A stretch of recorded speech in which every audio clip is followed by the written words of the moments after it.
주께서 여러분과 함께 또한 사제의 영과 함께 루카가 전한 거룩한 복음입니다. 주님 영광 받으소서.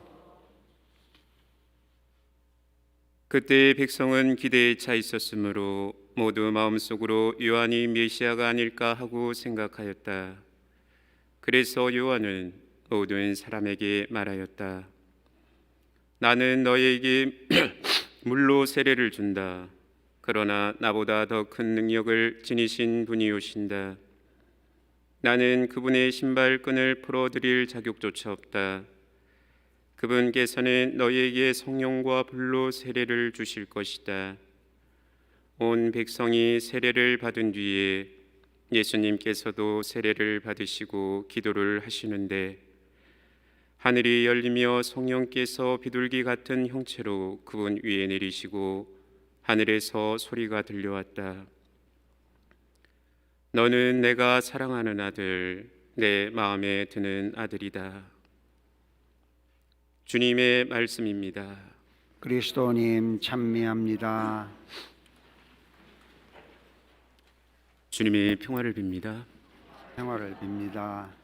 성프란치스코 한인 성당교회 여러분, 한 주일 동안 잘 지내셨습니까? 다들 2022년 한 해를 잘 시작하고 계시죠?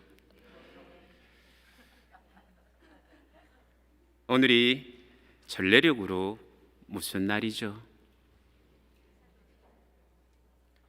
누구 세례 축일이죠? 예, 주님 세례 축일입니다. 그리고 이제 성탄 시기를 마무리하는 날이기도 합니다. 오늘 주일 미사가 교중 미사가 끝나고 나면 아마 오후에 수녀님과 제대 회원분들이 성탄 구유도 아마 정리하실 것 같습니다.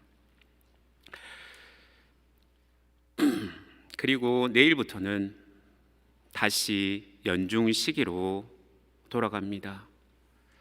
연중 시기란 1년 주기의 교회 달력에서 대림과 성탄, 사순과 부활 시기를 제외한 시기를 말합니다. 여러분들, 오늘 우리가 거행하는 주님 세례 축일은 어떤 날입니까?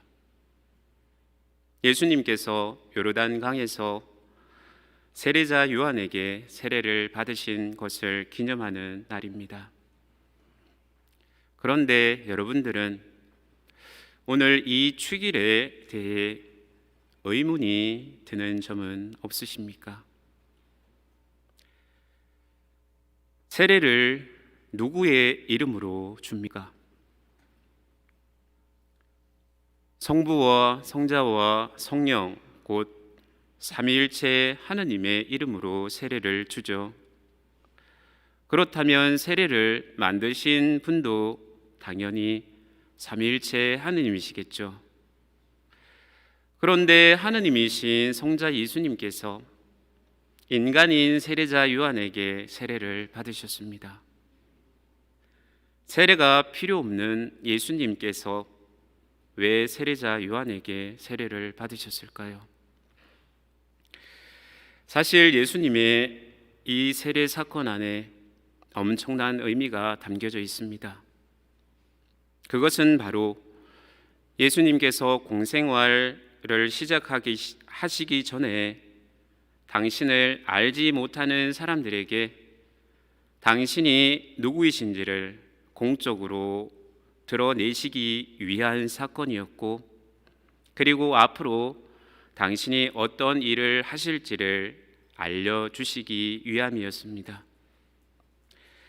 오늘 복음에서 알려주듯이 예수님께서 세례를 받으신 후에 어떤 일이 일어났습니까?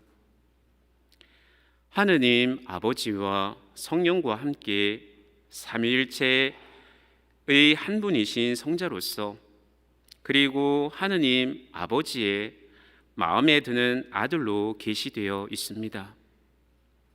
이로써 예수님은 하느님 아버지께서 원하시는 일, 즉 인류 구원을 구원 사업을 위한 공생활을 시작하시게 되는 것이었습니다. 또 하나는 예수님께서 세례를 받으신 이유는 우리들에게 본을 보여주시기 위함이었습니다. 너희도 나를 따라 세례를 받음으로써 우리 모두가 하느님의 자녀로 다시 새롭게 태어나는 은총의 길을 열어주시기 위해서였습니다. 즉, 예수님께서는 우리의 구원을 위하여 스스로 세례를 받으셨던 것입니다. 여러분들, 세례란 무엇입니까? 세례란 하느님의 자녀로 새롭게 태어난다라는 것을 의미합니다. 그리고 이 세례 성사의 은총을 받게 되는데, 이 세례 성사의 은총으로 인해 세례받기 전에 지었던 우리의 모든 죄들이 사해집니다. 여러분들, 세례받을 때 기억들 나십니까?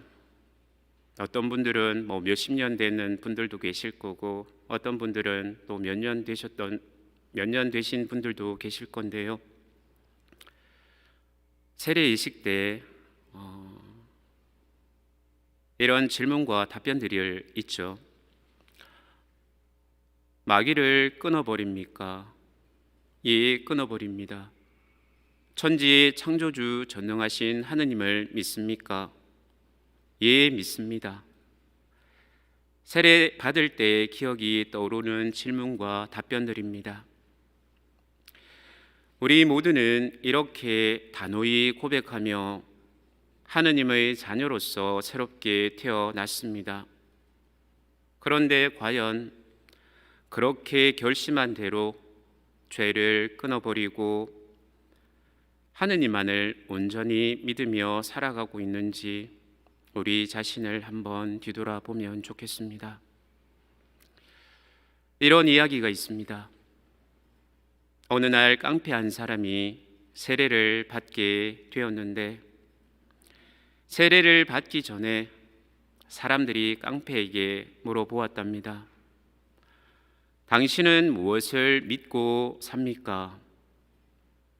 내 주먹을 믿고 삽니다.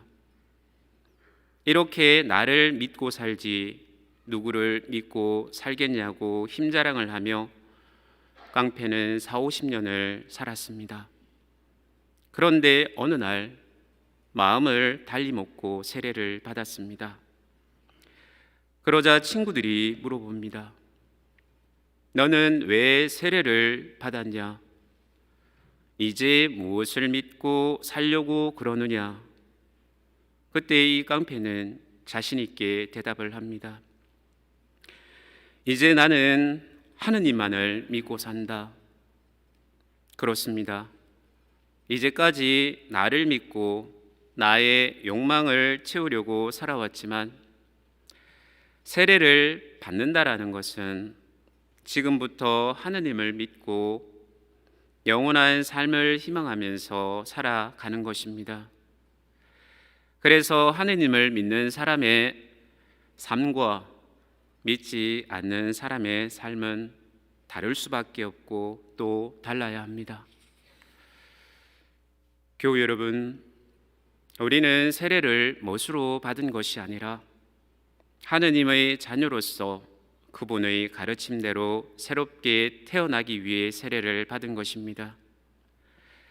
세례받기 전과 똑같이 욕심과 이기심이 앞서고 세상 일에 빠져 있다면 다시 되돌려야 합니다.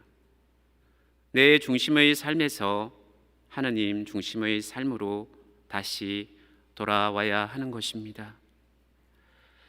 오늘 주님 세례 주기를 맞아 과거의 내가 아니라 새롭게 태어난 하느님의 자녀임을 우리 모두가 자각하고 그에 맞는 생각과 말과 행동을 하며 살아갈 것을 다짐하는 한 주가 되시기를 바랍니다.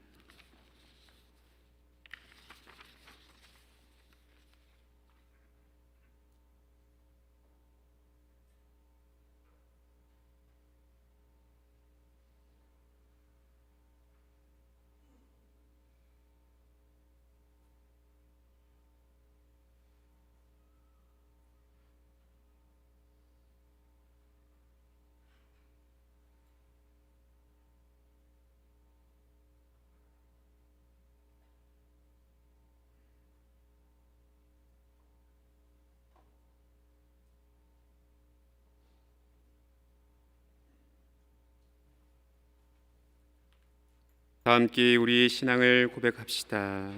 전능하신 천주 성부, 천지의 창조주를 저는 믿나이다. 그 외아들 우리 주 예수 그리스도님, 성령으로 인하여 동정 마리아께 잉태되어 나시고 본시오 빌라도 통치 아래서 고난을 받으시고 십자가에 못 박혀 돌아가시고 묻히셨으며 저승에 가시어 사흘 날에 죽은 이들 가운데서 부활하시고 하늘에 올라 전능하신 천주 성부 오른편에 앉으시며 그리로부터 산이와 죽은 이를 심판하러 오시리라 믿나이다. 성령을 믿으며 거룩하고 보편된 교회와 모든 성인의 통공을 믿으며 죄의 용서와 육신의 부활을 믿으며 영원한 삶을 믿나이다. 아멘. 형제 여러분, 물과 성령으로 우리를 새로 태어나게 하신 하느님 아버지께 우리의 바람을 정성들여 아뢰읍시다. 교회를 위하여 기도합시다. 삼위일체이신 주님, 세례 성